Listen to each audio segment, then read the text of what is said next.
Dan yang dicatatkan di Quran tentang Dzulqarnain hanya 3 perjalanannya. Padahal Dzulqarnain penguasa timur sampai barat, dan perjalanannya sangat panjang dan banyak. Tapi yang diabadikan Quran hanya 3. Karenanya kita diminta Allah untuk mengambil 3 pelajaran besar dari 3 kisah ini. 3 perjalanan panjang Dzulqarnain dari sekian banyak perjalanannya. Dan juga jadi catatan, Pak.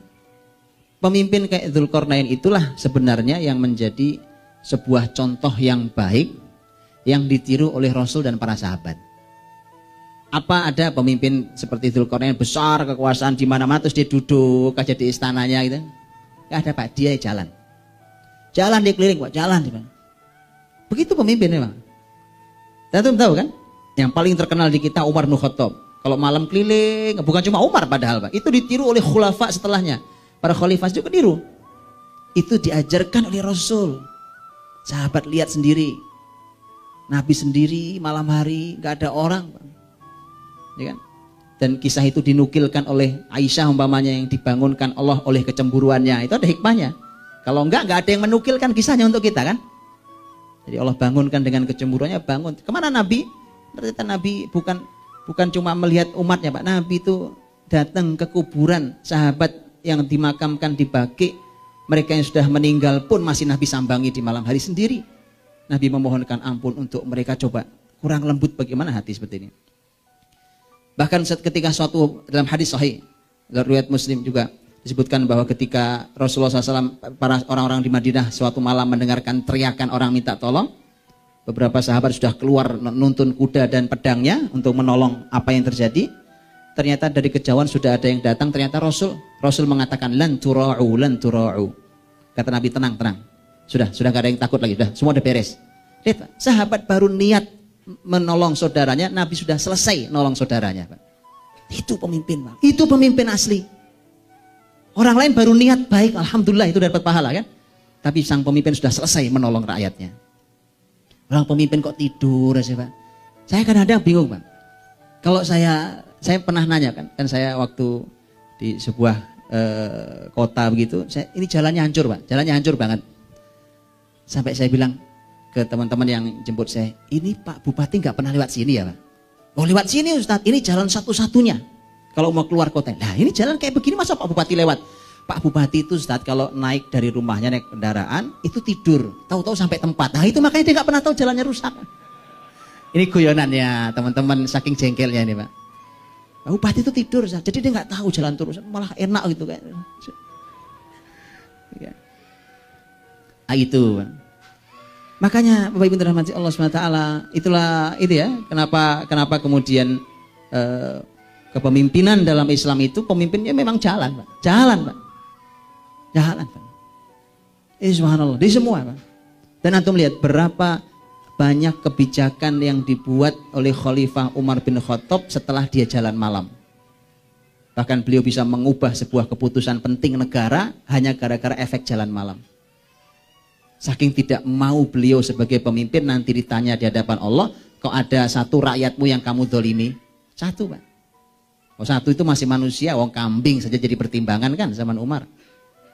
Baik.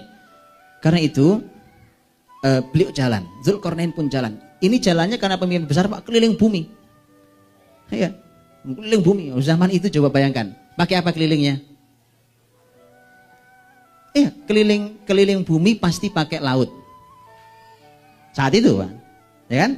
Sekarang kan sudah ada pesawat, dulu pakai laut, Pak. Laut itu jalur yang paling mudah untuk keliling bumi. Itulah kenapa para ilmuwan, para ulama ketika meneliti ini juga mencoba untuk melihat laut, Pak. Karena mesti pakai laut itu. Apalagi kan Dzulqarnain tidak sendiri. Dia harus membawa timnya, ahli, bahkan pasukannya segala macam dia bawa untuk keliling itu. Karena itu semua wilayah kekuasaan.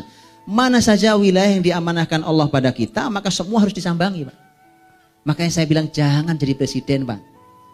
Wallah susah masuk surganya. Karena antum Indonesia nih. Indonesia ya Allah, Pak, masuk wilayah perbatasan di ujung gitu ya. Ya Allah, kemarin saya kumpul sama teman-teman, Pak. Itu ada teman-teman yang berdakwah di pedalaman. Masya Allah, tabarakallah, Pak. Dia ceritakan bagaimana untuk sampai ke tempat-tempat itu. Saya bilang, tidak mungkin presiden sampai ke situ, Pak. Laporannya jangan-jangan pun, itulah laporannya lah, itulah nggak orangnya. Itulah laporannya jangan-jangan pun tidak sampai. Ya Allah, itulah. Dari situ ada kakak, sekian puluh kakak muslim, itu negeri ini. Ya. Kecuali antum sudah punya semua perangkatnya seperti Dzulqarnain, kepemimpinan memang harus diambil. Itu PR-nya. Berarti PR-nya adalah harus mengusahakan sabab dulu. Kalau sabab sudah cukup, pasti Allah berikan tamkin. Hatta idza balagha maghribasy syams. Jalan. Ini juga tidak diketahui oleh para ilmuwan dan ulama. Itu jalan mulainya dari mana itu, Pak? Enggak tahu. Sampailah di tempat maghribasy syams, tempat terbenam matahari. Di mana ada matahari terbenamnya, Pak? Kan kita semua tahu teori siang dan malam.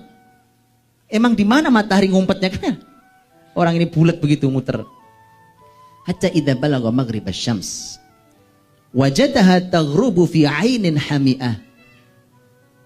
Dzulqarnain menjumpai matahari itu terbenamnya fi 'ain. 'Ain itu bisa bermakna mata air yang keluar airnya. Atau 'ain itu juga artinya mata, Pak. Mata kita ini itu juga 'ain. Tapi kalau di sini terjemahannya adalah air hami'ah. Hami'ah itu yang panas, hitam, seperti keluar lumpur gitu. Itu oleh ilmuwan sekarang, bahkan makanya sampai ada ilmuwan yang menduga ini rasanya di situ ada gas atau minyak gitu. Ada, Pak, ilmuwan itu sampai membahas gitu. Coba dicari di mana kalau matahari terbenam. Matahari terbenam mesti di barat, Pak. Kalau kita di laut, kayaknya yang lihat matahari itu kan masuk ke laut, gitu kan gitu. Kalau kita di gunung, dia seperti masuk dalam. Jangan-jangan ada gunung yang matahari kayak masuk ke kawahnya, Pak. Betul kan? Jangan-jangan, karena mata melihat. Nah ini dilihat gitu oleh Dzulqarnain, itu matahari turun terbenamnya itu seperti di mata air itu, di air yang hitam itu. Fi 'ainin hami'ah. Wa wajada 'indaha qauma. Di sana dia menjumpai ada satu kaum masyarakat.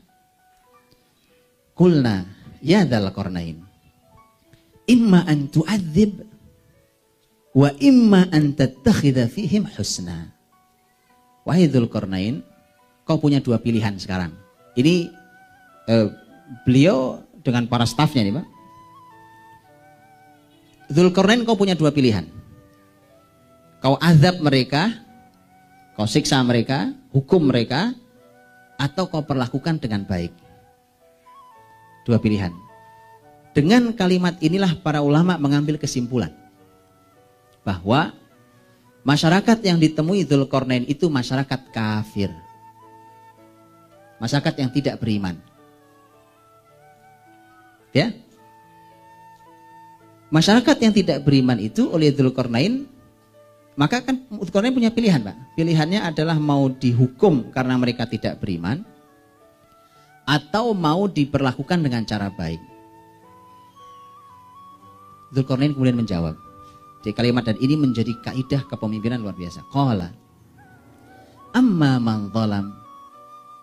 Dzulqarnain menjawab, adapun yang zalim, amma man zalam fasawfa nu'adzibuhu thumma yuraddu ila rabbih fayu'adzibhu 'adzaban nukra. Orang yang zalim, kata Dzulqarnain, maka kami akan menghukumnya. Nanti dia dikembalikan kepada Allah dan akan Allah siksa dengan hukuman yang lebih besar lagi. Ini bukti bahwa Dzulqarnain beriman. Wa amma man aman wa amila salihan falahu jazaa'anil husna wa sanaqulu min amrina yusra. Adapun yang beriman dan beramal soleh, maka balasannya adalah balasan yang baik dan semua urusannya akan dipermudah. Ini bagus banget ini, Bang. Konsep ini luar biasa. Karena pemimpinnya muslim, maka tolak ukurnya jelas. Itu satu. Siapa? Urusannya urusan zalim. Siapa yang zalim? Zalim di sini kalimat amma man zalam. Siapa yang zalim? Di sini tidak ada kalimat siapa yang berbuat dosa, siapa yang kafir. Kalimatnya zalim. Padahal di ayat setelahnya wa amma man amana wa amila salihah. orang yang beriman dan beramal soleh. Itu di ayat setelahnya. Kan ini sebenarnya tolak belakangnya, Pak. Artinya orang yang kafir itu pasti cenderung pada kezaliman. Karena kalau mereka yang ada di wilayah itu adalah wilayah kafir, pasti banyak sekali yang dizalimi, Pak. Banyak sekali yang dizalimi. Ya, saya ingat contoh, Pak, contoh. Waktu muslimin potong korban Idul Adha. Ya. Itu ternyata ada yang protes, ya kan? Ada orang-orang kafir yang protes ini tidak manusiawi, binatang sekian banyak disembelihi oleh muslimin seluruh bumi, ya kan? Ternyata orang kafir, ternyata mereka itu justru motong binatang dengan cara yang lebih keji, bahkan tidak dimakan. Kalau kita kan kita potong baik-baik dengan cara yang benar, kita perhatikan betul kemanusiaan, sisi manusiawinya, karena Nabi juga mengatakan itu, ya. Nabi mengatakan falyuhidda syafratah wal yurih dzabihata. Kata Nabi, tajamkan pisaumu, nggak boleh pisau tumpul karena menyakitkan, dan istirahatkanlah binatang sembelihanmu itu. Jadi manusiawi sekali Islam itu. Sudah begitu kita makan, Pak. Ya, jadilah sop, sate, tongseng dan segala macam, ya. Kita makan. Dan mereka tidak, mereka buang. Dan mereka orang sangat zalim. Di semua hal, baik kepada sesama, baik kepada binatang, baik kepada tumbuhan dan sekitarnya. Makanya Dzulqarnain punya konsep kaidah yang menarik sekali, Pak. Tolak ukur pertama adalah memang lihatlah kezaliman itu. Dan orang beriman bergabung dengan amal soleh itu karya yang baik, maka oleh Dzulqarnain diposisikan dengan posisi yang sangat mulia. Bahkan Dzulqarnain mengatakan wasanaqulu lahu min amrina yusra, dan bahkan kami akan memudahkan urusannya. Gitu, Pak. Nah, ini susahnya kan gitu, Pak. Begitu mimpin, ya kan? Saudaranya muslim yang dipimpin malah dipersulit, Pak. Semua malah susah urusannya, kan? Sampai akhirnya, mohon maaf, akhirnya sampai muncul kalimat. Ini saya sebenarnya khawatir, Pak. Ini saya khawatir sekali. Tentu dalam Islam kita tahu bahwa masyarakat muslim tidak boleh dipimpin oleh pemimpin kafir. Tapi saya justru yang khawatir di masyarakat seperti sekarang ini, itu sudah hukumnya sudah jelas kalau itu. Cuma yang saya khawatir ada, Pak. Saya khawatir justru pemimpin kafir ini berhasil. Tapi ya serba salah. Kalau nggak berhasil kita juga yang sengsara, Pak. Nggak berhasil kita sengsara, dia berhasil, saya khawatir sekali, Pak. Kenapa? Masyarakat akan berkata, hah? Ternyata orang kafir lebih baik, Pak. Loh, gimana orang kafir lebih baik, Pak? Karena muslimnya tidak memimpin dengan cara yang baik. Begitu dipimpin muslim, nggak ada. Semua dipersulit, disusahkan. Dzulqarnain jelas mengatakan, wa amma man amana wa hamila sholiha. Yang beriman beramal soleh, maka akan diberikan balasan baik dan dipermudah urusannya. Orang kafir, zalim, nah, saya akan berikan hukuman. Saya berikan hukuman, dan kemudian nanti di sisi Allah hukumannya akan lebih berat lagi. Oke, begitulah. Itu di sana Dzulqarnain begitu datang, masyarakatnya kafir. Begitu dia dikasih pilihan, sudah. Karena Dzulqarnain kalau menghukum nggak ada yang bisa ngelawan, bahwa itu raja besarnya, kekuatannya nggak karuan. Tapi lihat raja yang adil, Pak, tidak diktator. Dia memimpin itu, dia lihat begitu datang dilihat kafir, oh iya, kita belum pernah masuk ke sini kan? Maka sudah, kaidahnya begini, tapi kita dakwai dulu. Maka Dzulqarnain berdakwah, Pak. Jadi ini raja yang berdakwah itu begini. Raja pemimpin, dia berdakwah tentang iman, tentang tauhid, tentang Islam, dia dakwah. Kemudian dilihat apakah mereka masih tetap ingkar dan zalim. Baru berlaku hukuman itu. Atau mereka berubah menjadi masyarakat yang beriman dan berkarya baik itu. Maka diberikanlah penghormatannya, diberikan balasan baik, dan dipermudah urusannya. Dan kaidah ini memang harus menjadi kaidah yang rata. Namanya kalau bahasa kita adalah hukuman dan penghargaan. Ya, hukuman penghargaan itu memang berjalan, Pak. Harus dijalankan dengan baik. Tsumma atba'a sababa. Selesai bertugas di sana, tugasnya ternyata mendakwai masyarakat, Pak. Dakwai masyarakat, nanti dilihat beriman apa enggak beriman. Ya. Kemudian dia jalan lagi. Tsumma atba'a sababa. Jadi tidak berhenti bergerak, Pak. Jalan terus, Pak. Jadi itu kalau diukur timur ke barat, ini karena susah kita mengambil pendapat yang mana, karena saking banyaknya pendapat. tapi itu jaraknya sangat jauh, buktinya gampang. Begitu dia berjalan hatta idza balagha matli'asy syams. Ketika Dzulqarnain sampai di tempat terbit matahari. Nah, tadi kan terbenam matahari di sana ujung barat, nah sekarang ujung timur. Nah, cuma ini Pak repotnya, di mana ujung barat, di mana ujung timur. Kalau analisa harus sangat banyak dan masing-masing analisa menghadirkan buktinya. Begitu sampai di matli'asy syams, wajadaha tatlu'u ala qaumin lam naj'al lahum min duniha sitra. Ternyata di sana pun menjumpai sebuah masyarakat. Yang masyarakat itu ada di tempat itu di mana kata Allah, kami tidak menjadikan penghalang antara mereka dan matahari. Ini ada dua tafsir. Yang pertama adalah bahwa mereka ini ada di wilayah yang tidak ada yang bisa melindungi mereka dari matahari. Maksudnya apa? Berarti tidak punya rumah. Satu. Berarti juga tidak ada pohon-pohon yang bisa melindungi. Kan kalau kita ada matahari berlindung di bawah pohon kan bisa. Kata Allah tidak ada itu. Artinya tidak ada yang bisa melindungi mereka dari matahari. Kalau matahari terbit, tidak ada yang bisa melindungi mereka dari matahari. Bahkan para ulama mengatakan bahwa ini bukan cuma pas terbit. Ini bahkan ada yang mengatakan ini sepanjang hari tempat itu terus panas. Tidak ada tempat berlindungnya. Itu satu. Tafsir yang kedua adalah bahwa masyarakat yang tinggal di tempat itu telanjang dan tidak berpakaian. Jadi makanya badannya kena matahari. Jadi Dzulqarnain Masya Allah, di barat berhadapan dengan masyarakat kafir, di timur berhadapan dengan masyarakat telanjang. Itu keadaan pemimpin, itu tugas pemimpin. Makanya kalau antum baca di kitab Siyasah Syariah, para ulama mendefinisikan as-siyasah asy-syar'iyyah, gitu kan? Itu definisinya begitu, bahwa kepemimpinan yang semakin mendekatkan masyarakatnya pada Allah. Jadi kalau gini gampang Pak, kalau kita mimpin masjid tambah sepi, yakinlah antum gagal Pak. Masih gagal. Karena as-siyasah, antum baca kitab Siyasah Syariah siapapun. Ya, mau Ibnu Taimiyah, mau Ibnu Qayyim, mau Al-Mawardi, baca lagi kitab Siyasah Syariah.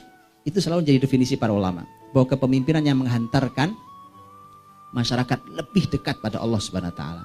Dzulqarnain punya tugas sekarang. Di sana kafir, di sebelah timurnya ternyata itu masyarakat nggak punya pakaian, nggak telanjang pakaian, Pak.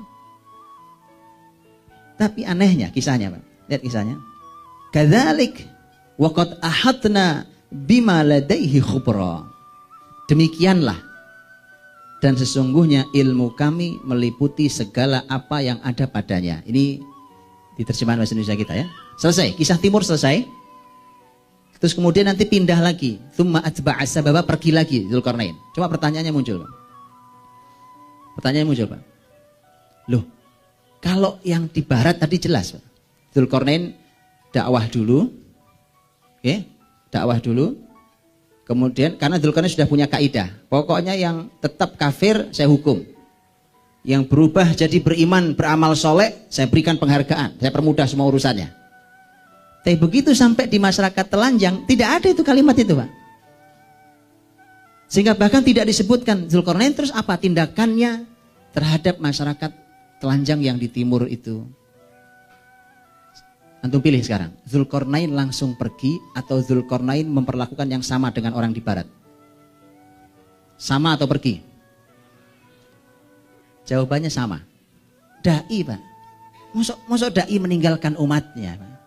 Di mana ada masyarakat perlu mendapatkan pencerahan, perlu mendapatkan bimbingan, dibimbing dia. Di mana dia berada di situ syariat Allah dijunjung, kan begitu.